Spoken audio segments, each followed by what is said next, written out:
Doutora Carla, quem tem bruxismo pode fazer um tratamento com Invisalign?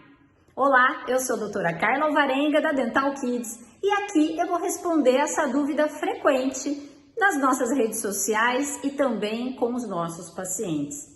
Bruxismo é aquela alteração que faz com que as pessoas esfreguem os dentes de cima com os de baixo. Algumas pessoas têm dor, outras não, devido ao bruxismo. Mas o principal problema é o desgaste que isso causa nos dentes, porque esse esfregar é como uma lixa de um dente sobre o outro.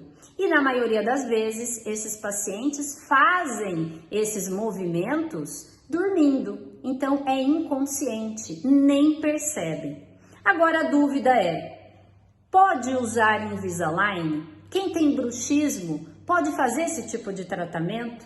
Não vai estragar os alinhadores, os aparelhos, não vai destruir, quebrar pelo esfregar dos dentes? Pode sim fazer esse tratamento. Por quê? O tratamento é feito com uma sequência de aparelhos, uma sequência de alinhadores transparentes. Então, um par de alinhadores, que é o superior e o inferior, vai ser usado no máximo por 15 dias por aquele paciente. Então, não existe tempo hábil para que esse bruxismo, esse esfregar dos dentes, arrebente, quebre, fure esses alinhadores. E aí já vem o próximo aparelho. O tratamento com Invisalign funciona assim, é uma sequência já pré-determinada, já planejada digitalmente através de um software odontológico, um software específico para os tratamentos Invisalign e que esses alinhadores vão sendo trocados aí a cada 2 semanas em média.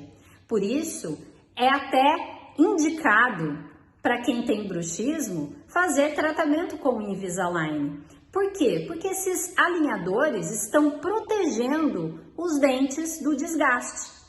Ao passo que o aparelho fixo convencional não protege do desgaste. Ele não recobre a parte do dente que esfrega do dente de cima no dente de baixo.